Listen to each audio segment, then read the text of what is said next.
Believe it or not, despite what the media says, there are a lot, and I mean a lot, at least the people who I've interacted with anecdotally, there have been a lot of Obama Trump voters. And I always think about this heavily because the media doesn't really talk about this, academia doesn't really have any key reasons as to why this sort of happened, but I come across a lot of Obama to Trump voters. And this video kind of serves as to explain why maybe that is, and also why we will never, ever have a President Barack Hussein Obama ever again. I'm not talking about him running for a third term. I'm just saying Barack Obama was probably one of the most unique presidents we'll ever have, and this video kind of goes through that.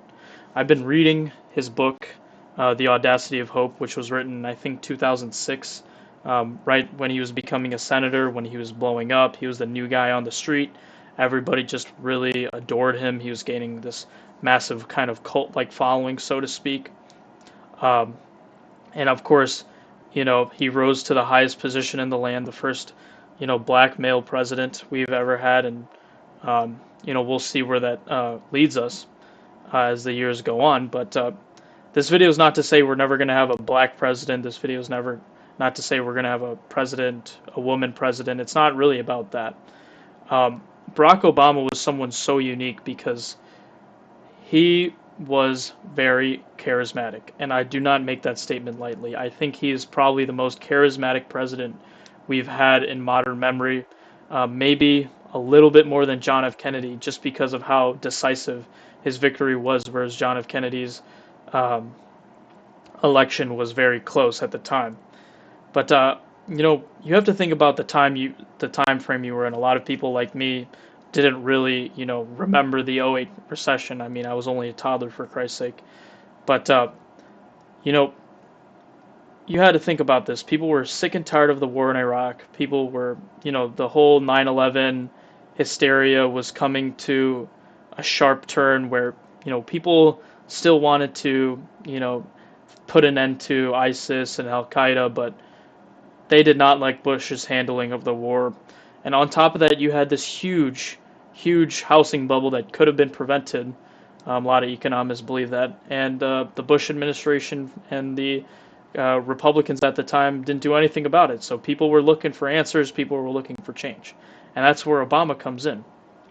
And one unique thing about Obama that I've never seen before is this idea of he can cling on to any policy. He'll have a variety of policies just like any other politician out there, but he has found a way to think about a policy that everybody can get behind. For instance, if you were a Southern union worker, he would tell you, you know what, I want more labor in America. I want to protect your interest. Let's say you were a single mother in the south side of Chicago and you can't afford your health care. He would cling on to you. So he was a very palpable person in the sense where there was at least one policy about his that you liked. It wasn't very much a I'm everything right wing or I'm everything left wing. He just appealed to these policies that sounded good, sounded warm and fuzzy, and especially when it came out of his mouth and his mouth only, people liked it. People wanted to hear about it. So I have here that his coalition was definitely unique. You had all these young voters, these millennials on the internet, um, you know, who are just super progressive. You talk about minorities, you talk about suburban white people. So he's clinging on to these what we call identity politics, this intersectionality of people, saying if you're maybe a minority in the U.S., maybe if you're a union worker, maybe you're a suburban person, maybe you're a middle class worker, I have something for you. I have something to appeal for you. Um, and he wasn't just the minority candidate. He wasn't just the black guy, the black candidate. He did a lot of things to appeal to white progressives and moderates. Obviously, talking about his union and his love for FDR and Abraham Lincoln. And I think no Democrat since him has been able to replicate this balance. Um, and moving on, his idea of just personal charisma. You have his speeches, his background that was very likable, Harvard educated man, very well spoken. Um, and this idea of hope and change, those are probably the two most used words he's ever used, uh, I think, in his whole campaign about, we need change, we need drastic change. He was still pretty establishment, but the way he spoke was very different. And that brings me to the crux of my argument. Um, I think Obama's presidency was hopeful. It was, it was supposed to be very good, very new forward thinking, but, he didn't get a lot much done. You can blame it on a divided gridlock Congress. You could blame it on a lot of things, but he didn't really get much done. In fact, what he did do was deficit spend off the wazoo. And, I'm reading his book and he glorifies things like Social Security and things like that, which he should. I mean, in the 50s, 60s, and 70s, and even in the 80s, people were benefiting greatly from Social Security. But you think about the long term economics about it, and we're all screwed. People who are looking to retire 50, 60 years, maybe even 40 years down the line, Social Security is predicted to blow up. Um, so, and then obviously his idea with, this idea of Medicare and Medicaid and, obviously Obamacare or the Affordable Care Act, this idea that healthcare is a human right. Very radical things, and if anything were to be the time, it would be that time. But I say there's never going to be an Obama again, simply because his style of politics is no longer palatable. Um, Not for a while, at least. We ran the Biden card in 2020, right? Or the Hillary card, who was just another Obama figurehead. She proposed the same exact things. And why did she lose? Well, people still felt unhappy. Um, this idea of intersectionality politics or identity politics, where if you belong to a certain group, I have something for you, doesn't work anymore. And that's where you see a populist rise of Trump, where it says, hey, look, I'm going to stick up for the common man. Forget if you're um, white, black, Hispanic, at least according to Trump. He's only here for the patriots, and if you're a patriot, he's going to be here for you, and he's going to help you, make a lot of money. Whether or not you feel like he is going to do that is up to you. I'm just speaking in terms of what they campaign on and, the policies that they try to enact. So now you have, the failure of the Hillary Clinton campaign. I think Biden purely won in 2020 just because of the recession. It's very hard for an incumbent to win in a recession. Um, just ask Herbert Hoover that. And so I consider the Biden kind of victory to be a fluke. And then you have 2024, where you have Kamala Harris, who's supposed to be a fresh, new, some people have even called her back in the day the female Obama. Why couldn't she win? Because this Obama playbook it's expired. And so then you have, the Democrats going back and forth. There's now two factions of this Democrat Party in shambles right now that says, hey, look, are we going to say, what, there's a red wave, there's a big Republican victory in 2024, so we need to appeal to those conservative, moderate people, just like how Bill Clinton and Obama established. Or, and what's gaining more momentum in my eyes is this Bernie AOC kind of measure that says, hey, Trump, if Trump is going to be a populist, if Trump is going to say, I'm going to stick up for the common man, I'm your voice, why don't we do that for our own people? A lot of, like, for example, people said that the Biden administration wasn't as pro-Palestine as they liked it to be, and he was too pro-Israel, for example. So this idea that Bernie and AOC is peddling is, no, let's go further to the left. Let's go for populism. Let's go for socialist messages.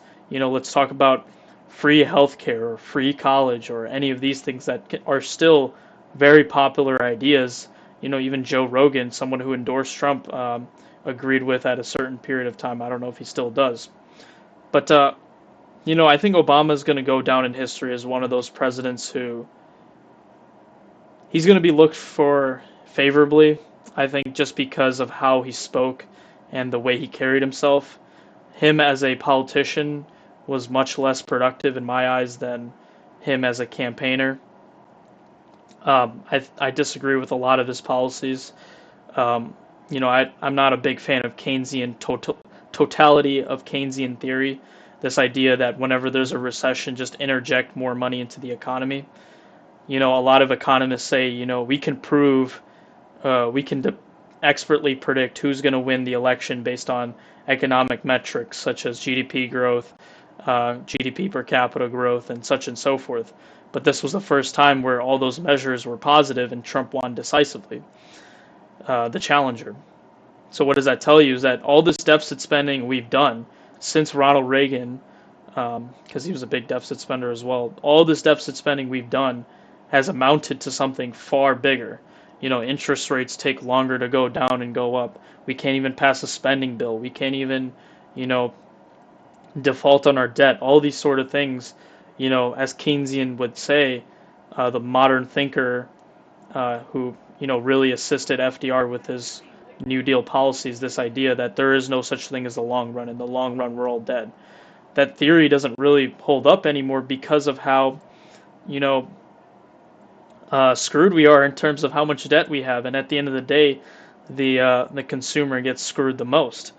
And this is where you're seeing this rise of protectionism.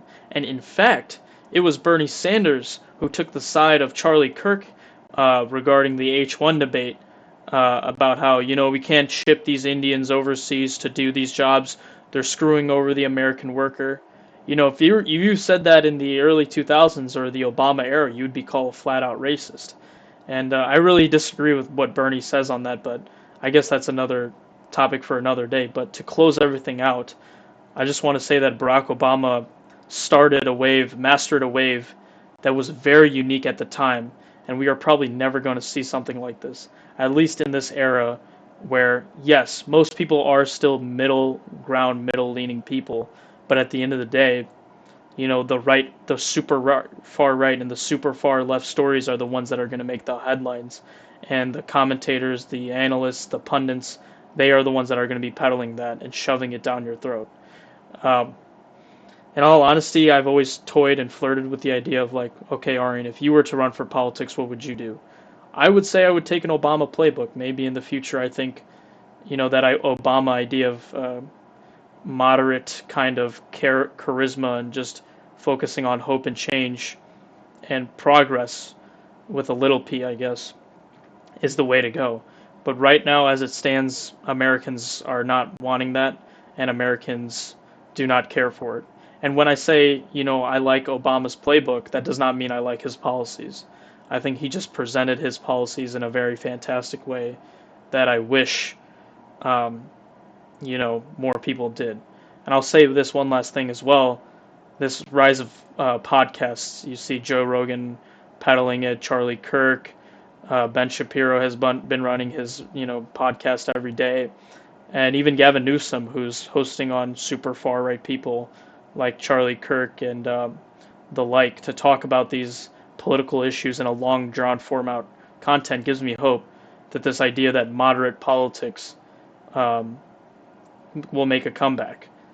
Um, but my mind is just going in a completely different places just because of how crazy things are these days. I haven't made my mind up about a lot of things yet, but yeah, Barack Obama will probably never get him again or anything like him again, at least in the coming decades. But thank you for watching, and I hope you enjoyed it.